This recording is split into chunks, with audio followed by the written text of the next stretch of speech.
Muy buenas tardes, distinguidos videoyentes que nos hacen el favor de vernos y escucharnos. Una vez más estamos aquí enviando la señal desde San Juan del Río, estado de Querétaro, país México. Como recordarán los que nos han hecho favor de seguirnos, pues ya terminamos la primera temporada con 2 programas extras, o sea que fueron 14 los programas que en mi cuenta tengo. Ahora iniciamos la segunda temporada del programa. Nuestra base es la historia prohibida de la humanidad. Hoy empezamos con el capítulo Visitantes del Más Allá. Nuestra civilización es un legado de viajeros espaciales, dice Zecharia Sitchin. Y ahorita les digo quién es este personaje. Y un nuevo libro promete develar más secretos de encuentros divinos. Lo dice J. Douglas Kenyon, un historiador. Desde una conferencia sobre potencial humano en Washington, D.C., a una exposición de la vida eterna.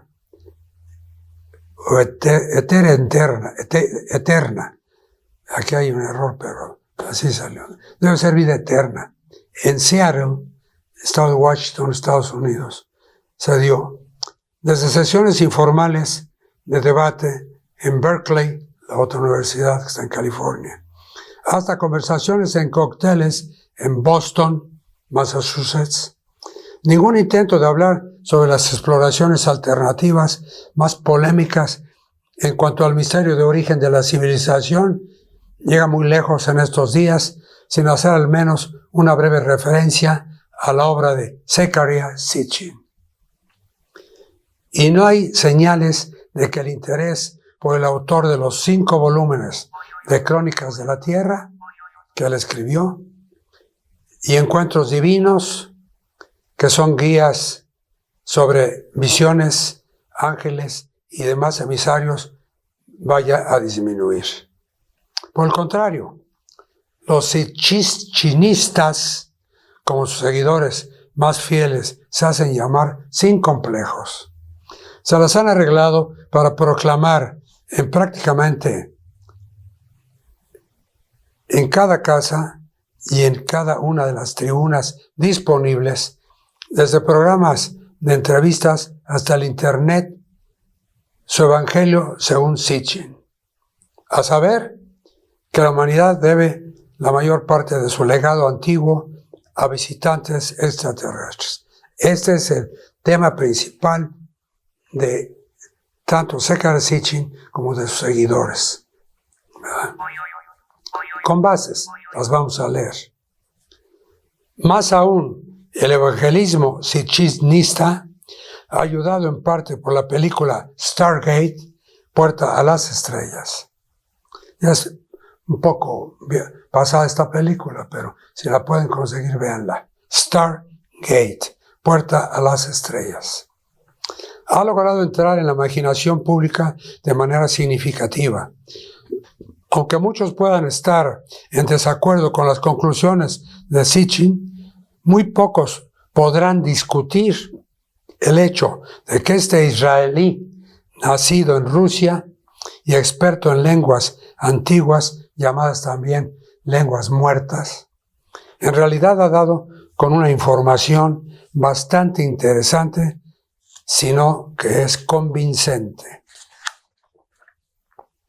En efecto, no hay muchos que puedan igualar las credenciales académicas de Sitchin. Es uno de los pocos lingüísticos capaz de leer un texto sumerio en escritura cuneiforme. También es una autoridad reconocida en hebreo antiguo y en jeroglíficos egipcios. Sin embargo, no es poca la controversia en torno a su inusual método de interpretar los textos antiguos, ya sean textos bíblicos, sumerios, egipcios o de otro tipo. Sitchin insiste en que no deben leerse como mito, sino literalmente como si se tratara de crónicas periodísticas. Hay que olvidarse de los arquetipos junguianos y los análisis metafísicos o espirituales. Si alguien dice que un grupo de 50 personas se arrojó al Golfo de Persia bajo el liderazgo de Enki, aquí vamos a empezar a hablar de los muy conocidos y de moda Anunnakis, del planeta Nibiru, que en la época de la mitología, en la época de los griegos, se empezó a dar a conocer la historia de Nibiru, el planeta que Sitchin lo adoptó como el 10º planeta del sistema solar. Este planeta Nibiru es aparte de Sitchin lo colocó en 10º lugar, es de un tamaño, se habla de 3 veces la masa de la Tierra, un planeta muy grande. Y, repito, es Nibiru. Se habla de que su rey era o es todavía el rey Anu, el dios Anunnaki, le llamaban. La sociedad, valga decir, en ese tiempo, o sigue siendo en Nibiru, pues diferente a la terrícola, aunque no anda muy lejos, porque sabemos de sultanes que tenían decenas de esposas y otro tipo de reyes que tenían estas costumbres. Entonces, el hablar que Nibiru se tiene o tenían estas costumbres, pues no es novedad. Bueno, el Lord Enki era el hijo mayor del rey Anu. En la historia que vamos a leer, vamos a encontrar a su medio hermano y a su media hermana, que ahorita vamos a dar los nombres, y el papel que jugaron en este planeta Tierra. Bueno, el liderazgo de Lord Enki. Dice Sitchin que llegaron a la orilla y establecieron un asentamiento. ¿A la orilla de qué? Entonces no tenemos otra interpretación más que a la orilla de un continente. Ya en programas pasados hablamos de la Atlántida, más que suficiente. Entonces, pues, alguna parte de esa gran Atlántica que me ha permitido, quiero decir que podemos juntar África, continente africano y americano, y quizás ese haya sido el tamaño original de la Atlántida. Bueno, entonces llegaron a la orilla de algún continente y establecieron un asentamiento. ¿Por qué vamos a decir que eso nunca sucedió? Que es una metáfora, que es un mito y que es imaginación. Que alguien simplemente inventó todo ello, y ¿por qué no decir, en cambio, que esto nos cuenta algo que sucedió? O preguntamos, ¿algo que pudo haber sucedido? Desde que escribió su obra, se refiere a Nietzsche, el 12º planeta, Sitchin ha ampliado su singular explicación de los textos antiguos hasta elaborar una historia vasta y detallada de lo que él cree fueron los hechos reales que rodearon los orígenes de la humanidad. Los orígenes de la humanidad. Presenta amplias evidencias de 6.000 años de que hay un planeta más en nuestro sistema solar, del que en la antigüedad habrían venido hasta la Tierra unos astronautas, o sea, los Anunnaki, o gigantes de la Biblia. Sus títulos posteriores de la serie Crónicas de la Tierra, la mayor obra de este hombre, han sido La escalera al cielo, Las guerras de los dioses, Los hombres, Los reinos perdidos y Al principio de los tiempos. También se publicó un libro acompañante de la serie titulado El Génesis Revisado. Sitchin describe en detalle la evolución de la relación de amor-odio entre el hombre y los dioses. Bueno, pues aquí tenemos algunos nombres que no están explicados debidamente, ¿verdad? Entonces trataremos de irles dando a saber qué significan esos nombres. No tengo aquí el de este hombre que está hablando, amor-odio. O sea, es una relación entre el hombre y los dioses. Y su creencia de que fue esta relación la que modeló los primeros tiempos del hombre en la tierra. Bueno, independientemente de lo que hayan pensado los Anunnaki acerca de su nueva creación, los críticos literarios han calificado de impresionante el trabajo de Sitchin. Una obra deslumbrante fue la entusiasta reseña de Kirkus Reviews y de Library Journal. Bueno, estas dos pues bibliotecas realmente son. Una de ellas, la Kirkus, es una lista de libros que usan los historiadores, y Library Journal pues es una publicación comercial de Estados Unidos y le usan mucho los bibliotecarios. Bueno, vamos a seguir.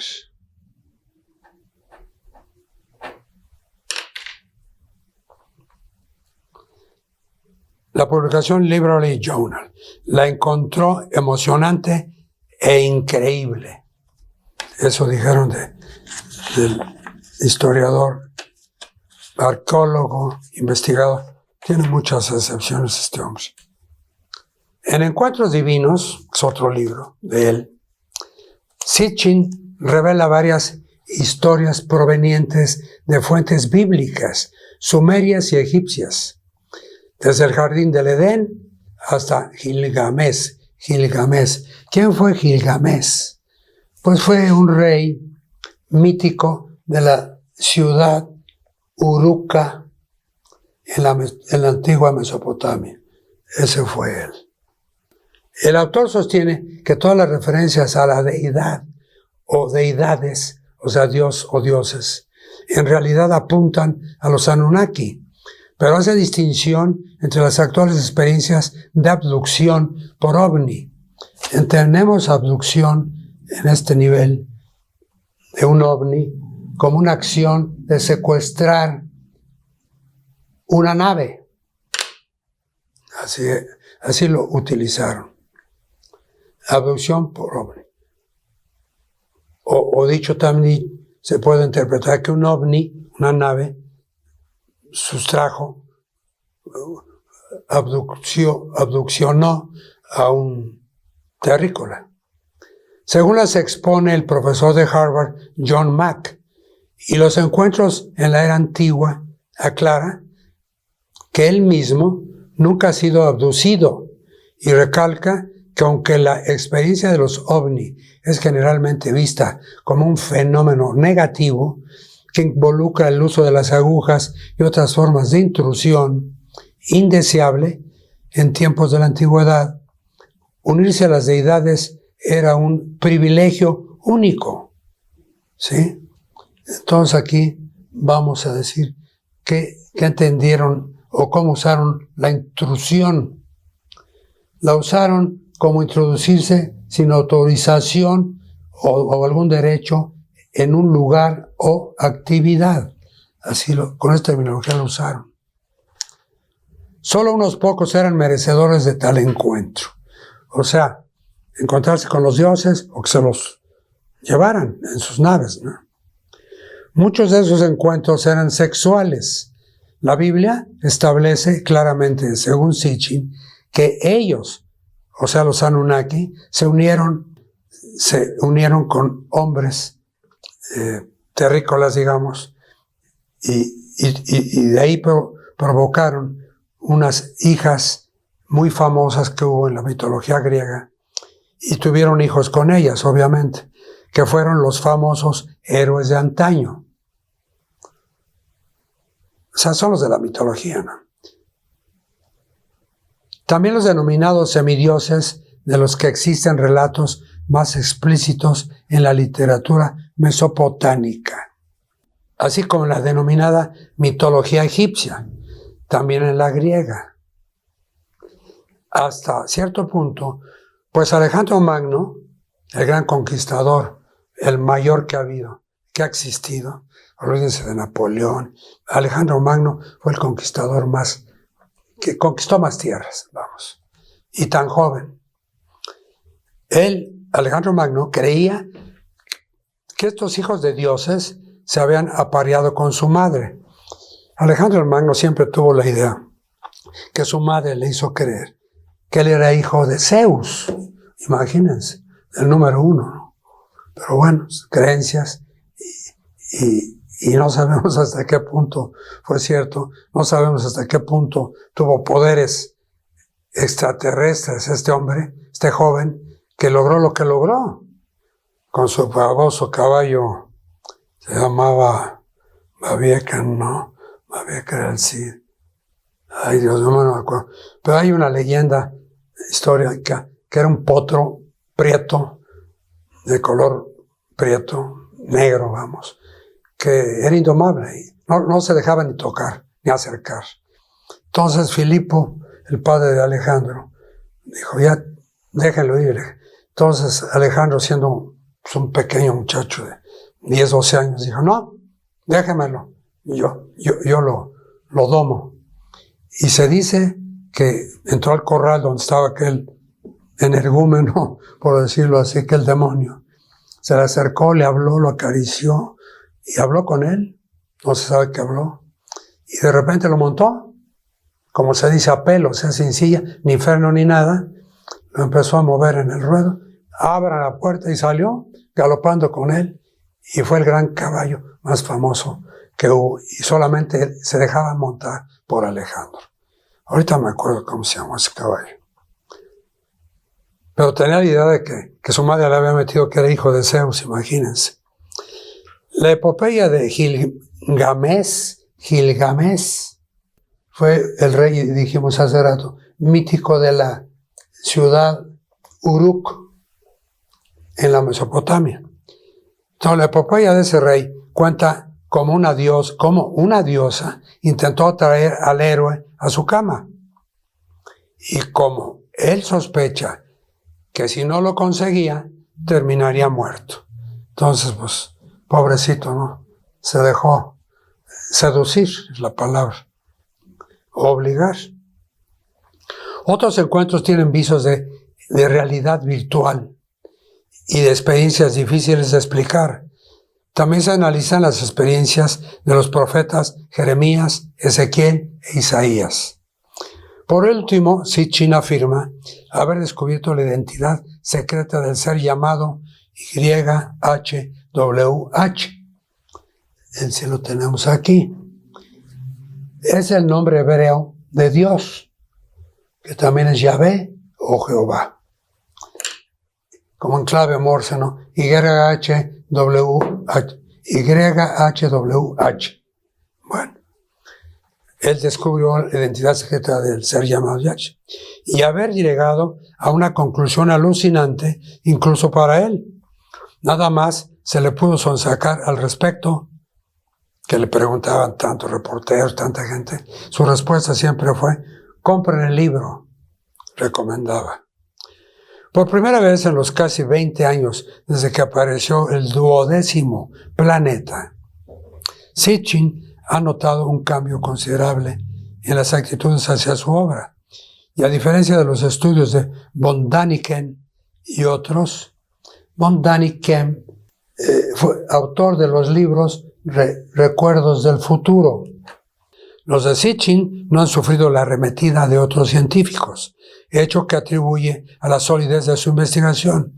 La única diferencia entre los científicos convencionales y yo, me refiero a los asinólogos, sumeriólogos, etc. Aquí tenemos los asiriólogos que estudian la lengua o la escritura de Asiria y Babilonia. Y los sumeriólogos, pues respectivamente, estudian su idioma y cultura de los sumerios. Es que estos dos hombres consideraban que todos estos textos son mitología, mientras que él, Sitchin, los interpretó literalmente. Bueno, hoy, dice él, varios investigadores han comenzado a seguir su razonamiento y según sus últimos cálculos hay cerca de 30 libros de otros autores que habrían sido motivados por sus escritos. O sea, dejó un legado. Y si 30 individuos, historiadores, dejaron cada uno un libro, pues son muchos. Y quiere decir que si ustedes hacen cálculos de cuánta gente leyó esos libros, pues puedo decir que miles desde esas épocas han leído los libros simplemente de estos dos autores y obviamente la obra de Sitchin.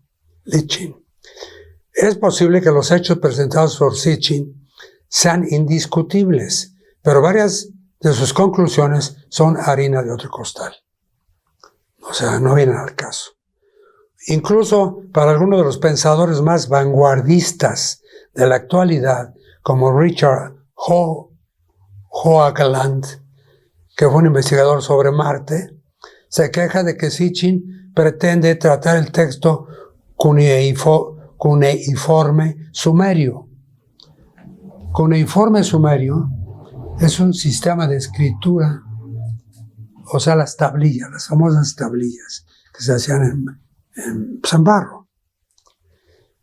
Como una especie, cuneiforme sumerio, como una especie de New York Times antiguo. Mientras que otros, como el erudito del simbolismo John Anthony West, es un muy famoso escritor, John Anthony West, cree que a Sitchin se le escapan algunas sutilezas de la sabiduría de los antiguos. Para ellos, sus puntos de vista son básicamente simplistas y materialistas. No sería más que un mecanicista, estancado en el positivismo del siglo XIX. A otros les recuerda los esfuerzos de los predicadores fundamentalistas al tratar de identificar las visiones místicas del apóstol Juan con personajes históricos específicos como el anticristo. Por ejemplo, en aquel tiempo pensaron y dijeron que había sido Napoleón Bonaparte, Hitler o Saddam Hussein, lo cual pues no se ha demostrado ni se ha visto, ¿no? O sea, ahí sí han inventado historias y algunos mitos. Con todo esto, Sitchin se mantiene en sus 13, así decimos en este planeta, o sea, necio, y profesa muy poco aprecio a lo que llama la perspectiva establecida. Afirmaría que los textos son mitología, que todo eso es imaginación y que sean metáforas o no, esas cosas nunca ocurrieron, que simplemente alguien las imaginó. En contraste, Sitchin no tiene duda de que realmente ocurrieron. Bueno, no obstante, el argumento de que el ímpetu de las civilizaciones sumerias y egipcias proviene de los extraterrestres no descarta la idea de que tal vez en la Tierra hayan existido civilizaciones anteriores e incluso más avanzadas, lo cual es cierto, según lo que hemos leído aquí. Esto es innegable, dice, citando escritos como la Atlántida, que dijimos pues prácticamente todo, ¿no? Citando escritos de habitantes de la Atlántida que fueron sumerios y asirios. Ashurbanipal fue rey de Asiria y fue un rey brutal, muy salvaje, muy cruel, terrible. Fue el famoso Ashurbanipal.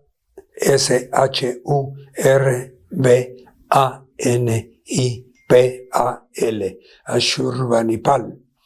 Por ejemplo, decía que podía leer escritura de antes del diluvio universal y describe ciudades y civilizaciones que existieron antes, pero que fueron arrasadas, pues arrasadas por las aguas.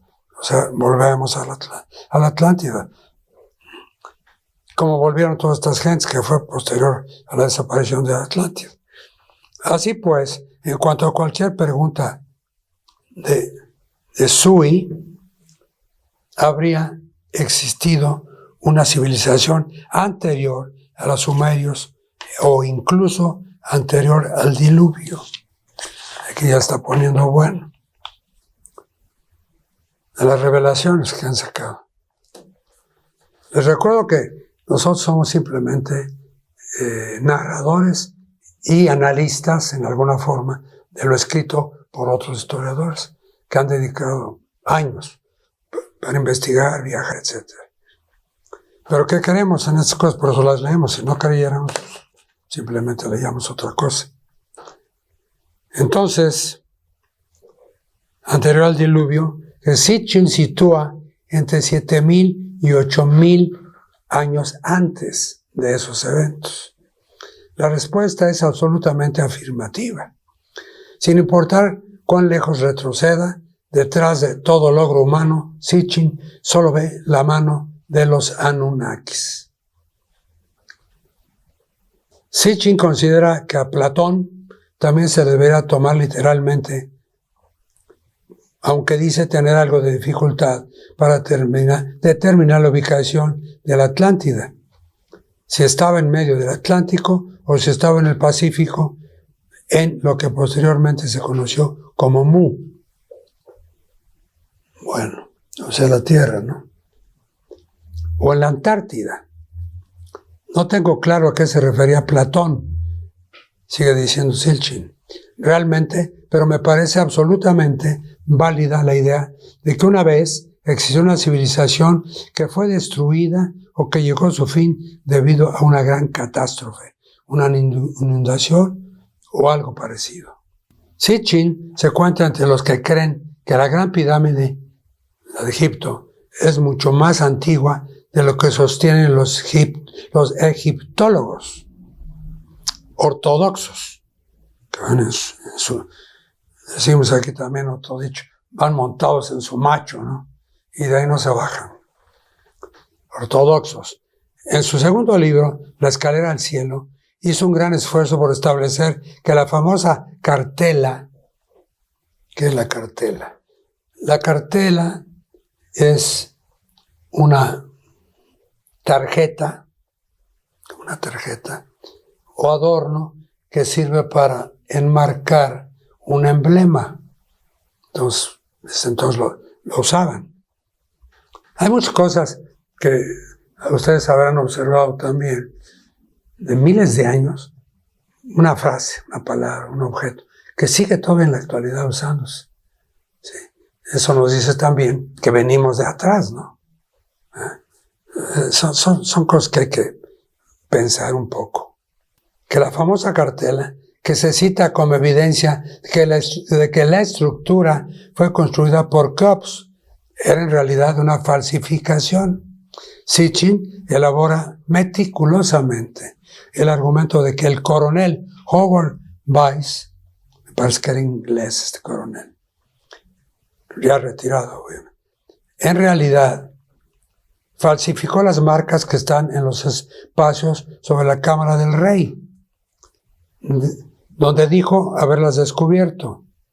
Después de publicar el libro mencionado, ha recibido la corroboración adicional del bisnieto del maestro albañil que ayudó al coronel Howard Weiss. Qué curioso, ¿no? El nieto de un albañil que ayudó a ese tal coronel. Y ahorita van a saber por qué. Al parecer el coronel fue visto entrando en la pirámide y se le oyó decir, de noche entró, que quería repasar, arreglar unas marcas que había encontrado, supuestamente para hacerlas más legibles. Al ver que no podía disuadir o convencer a Howard Weiss de su plan, el albañil renunció a trabajar con él. La historia, sin embargo, se conservó en la familia de este albañil y se traspasó de generación en generación hasta que al fin llegó a oídos de Sitchin, lo que afianzó aún más su convicción inamovible, porque era necesito también, sobre la verdadera antigüedad de la Gran Pirámide. En cuanto a la cara de Marte es una colina erosionada, que algunos creían que fue esculpida por extraterrestres. Y resultó ser que es una colina erosionada y eso es todo. Entonces, en cuanto a esa cara de Marte, Sitchin es ambivalente. No le importa si la cara es real o si es un efecto combinado de la luz y la arena. Está mucho más interesado en otras estructuras que se han fotografiado basado en lo que aprendió en su propio entrenamiento en la Universidad Hebrea de Jerusalén.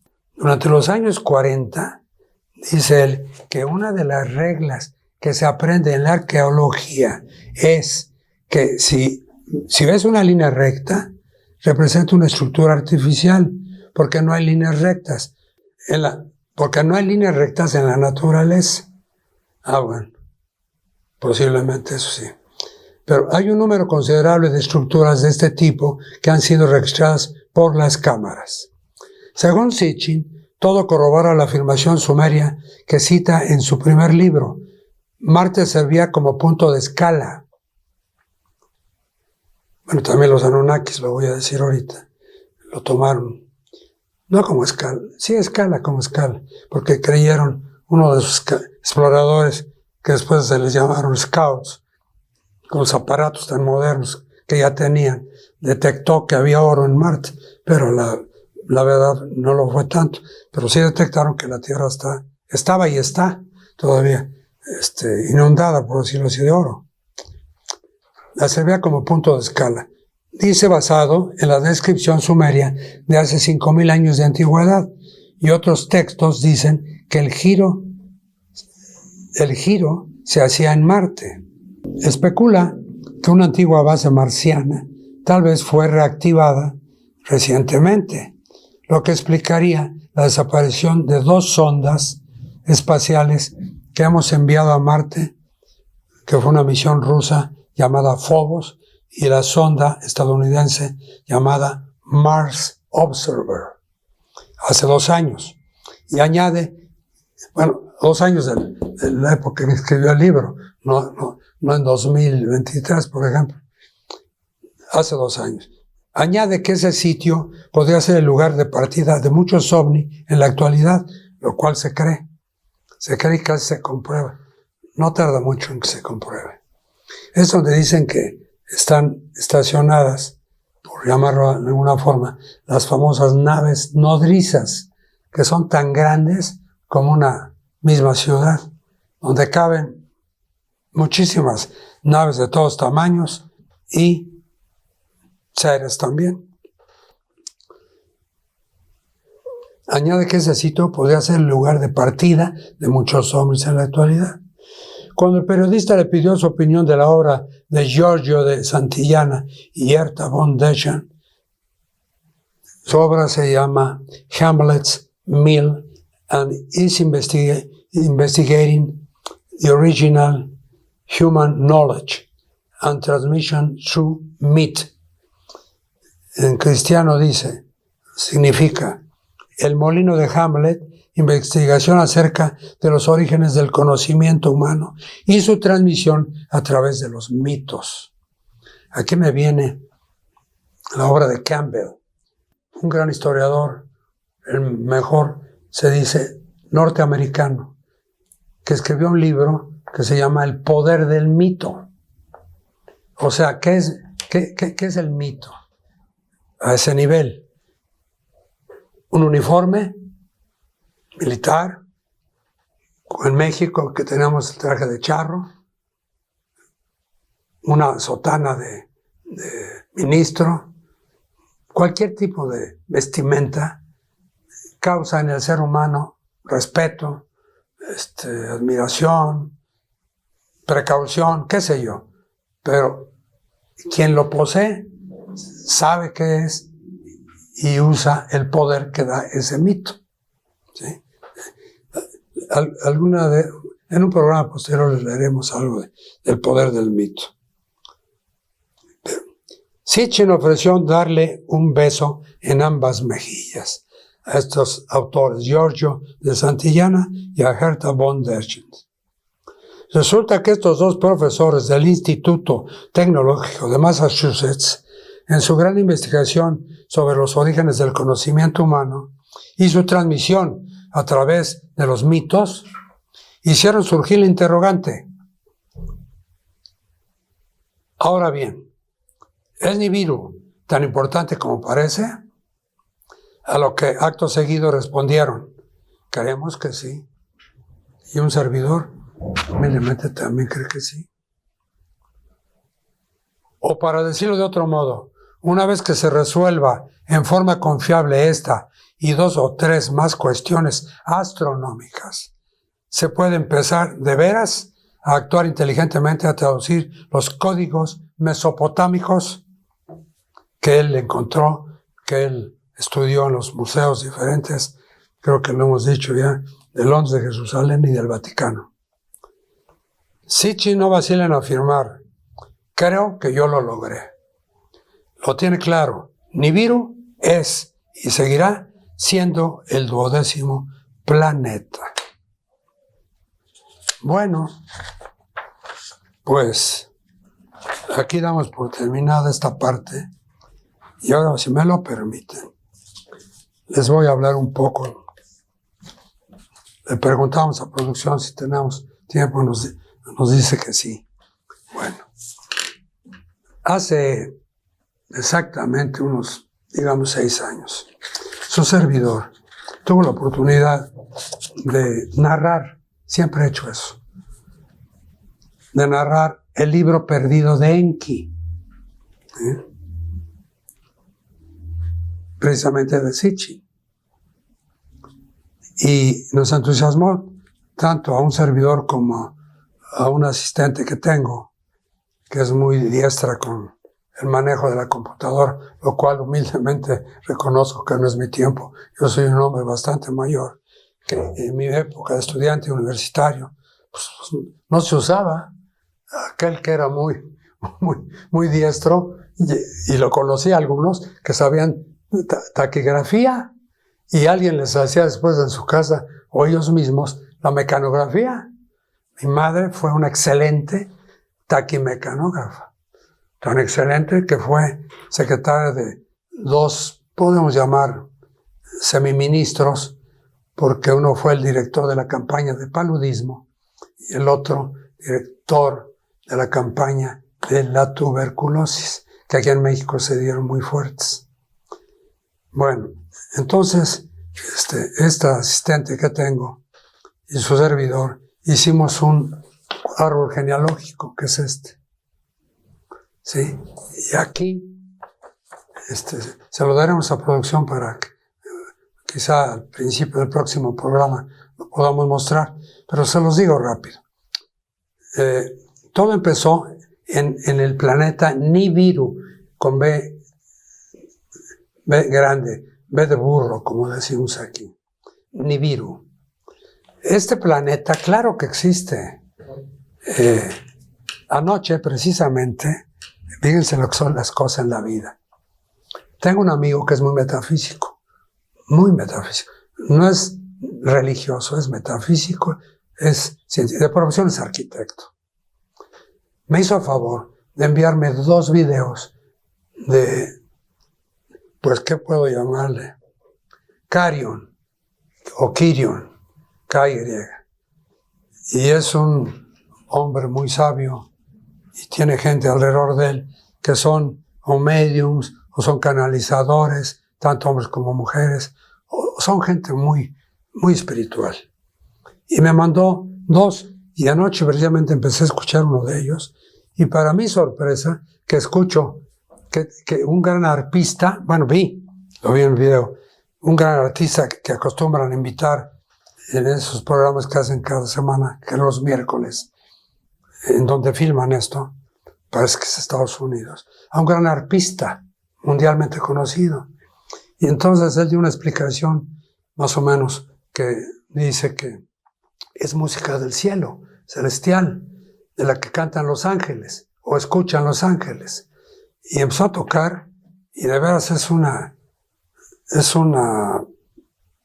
medio para elevarse espiritualmente, y recomienda, antes el maestro que lo invitó, Carion, que invita a estas gentes, y él aclaró que este arpista pues, era un canalizador, pero en música, ¿no? Como Beethoven alguna vez lo dije, que Beethoven decía que los músicos eran los mejores, por lo menos, si no los únicos, los mejores que escuchaban la palabra de Dios, y la escuchaban a través del canto de los pájaros. Ludwig van Beethoven, no cualquier musiquillo. Bueno, pues aquí algo así parecido. Pero mi sorpresa fue cuando dice, esto lo grabé cuando estuve en la región de Sonoma. Levanté el oído más de Sonoma. Claro, Sonoma está en Arizona, en donde están unos montes muy famosos, Graham, Graham. Y ahí en esta colina, en esta pequeña sierra, hay dos cosas muy interesantes que ya se saben. Una base aérea que era secreta, de aviones supersónicos, pero que también entran y salen ovnis. Y al lado, el lado oeste de este lugar, arriba de la famosa cordillera, está se me olvida siempre, la torre está donde está un observatorio, que es donde está el lente más potente que se conoce, que fue financiado por la NASA y el Vaticano. Y entonces ese observatorio lo manejan unos jesuitas, cuyo jefe es un tal, parecido a Carlomagno, un hombre parecido, que curiosamente también manejan el observatorio más pequeño que está en el Vaticano. Bueno, ¿por qué lo compraron? Lo mandaron a hacer, ¿se acuerdan? Alguien que nos ha escuchado, que lleva el nombre de Lucifer, pero que salió la L, la U, las letras, por cada parte que tiene parte mecánica, de acero, de aluminio, del metal que sea, que tiene la inicial de quien lo hizo. Y lo fueron juntando y dio Lucifer. Entonces, ese lugar está en la zona de Sonoma. Es donde precisamente este hombre canalizador con su arpa se inspiró y escribió esa música que anoche la escuché, que de veras hasta se queda uno dormido, porque es especial para meditar, o sirve para meditar, para los que meditan. Servidor, lo reconozco que nunca he podido. Yo recibo pues aquí estamos ya casi en familia. Que nos hayan hecho favor de escucharnos tantas veces, pues los considero una familia intelectual, muy, muy versada en la cultura, y que tiene lo divino, tiene un alto nivel de espiritualidad y un alto nivel de vibración. Bueno, pues ante ustedes, con toda humildad les puedo decir que llegó un tiempo en que me di cuenta que yo no necesitaba meditar, porque en sueños, en aquellos tiempos, recibía yo lo que llamé mensajes, ¿sí? Y no era diario, era ocasionalmente, pero recibía yo cosas muy interesantes, muy importantes de mi vida, porque yo lo pedía, dame conocimiento, dame órdenes, dime al Padre, hablándole al Padre, lo que quieres que haga, y eso hacía. Pocas veces, pero así entonces nunca me di a la meditación. Y he estado en lugares que meditan y enseñan, y no he podido, simplemente. ¿Por qué? Porque no me toca. Bueno, dentro de esto que le estaba hablando de Nibiru, hubo primero un rey, An, y An también su esposa. Luego tuvo solo hijos, Anki, que de ahí sacó Enki, Anib y Enuru. De ahí vino la dinastía Ashashar, Shahar, Anshar, Enshar, Uru, Lama, qué curioso, ¿no? Lama, como los hindúes. Luego vino Alalu, por un lado, que tuvo a Ninki o Damkina, que fue la esposa de Lord Enki, del que empecé a hablar, que tenía una abreviación de EA, pero es Lord Enki. De Enlil, su hermanastro, le llamaban el señor del mandato, con su Ninlil, que era su esposa, y su hermanastra Ninmah, Ninmah, que le llamaban la enfermera, allá en Nibiru. Pero al llegar aquí a la tierra, le dijeron dama elevada. Pues era una ingeniera de, ¿cómo le llaman? De genética, especializada en ingeniería genética, que es la que hizo las pruebas con los chimpancés hembras y con los machos del planeta Nibiru, de los Anunnakis.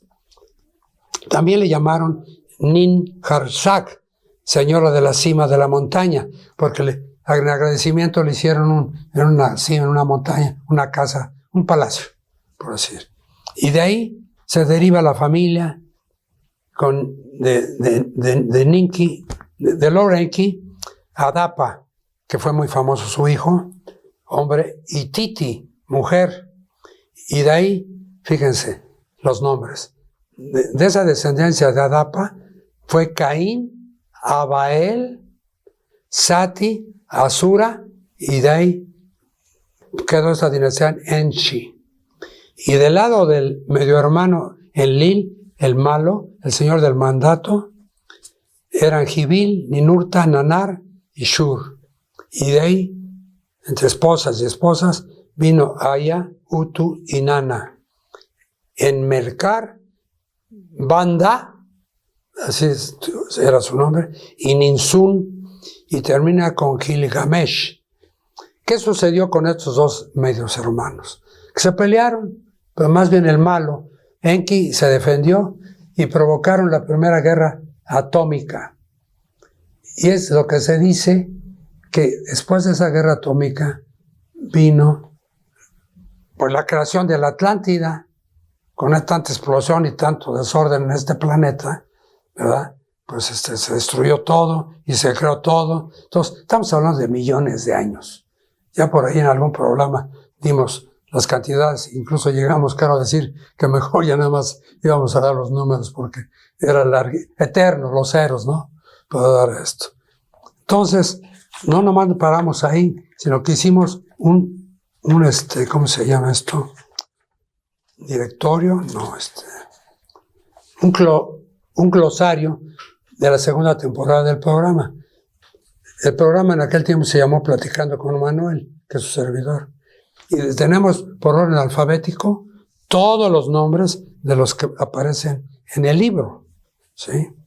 Este libro, según parece para muchos como novela, Enki llama a un escritor y le da una pluma de oro, que era inacabable, la tinta. Entonces dice, con esto escribirás mis memorias. Entonces realmente el libro son las memorias de Lord Enki. Y entonces de ahí sacamos todos estos nombres con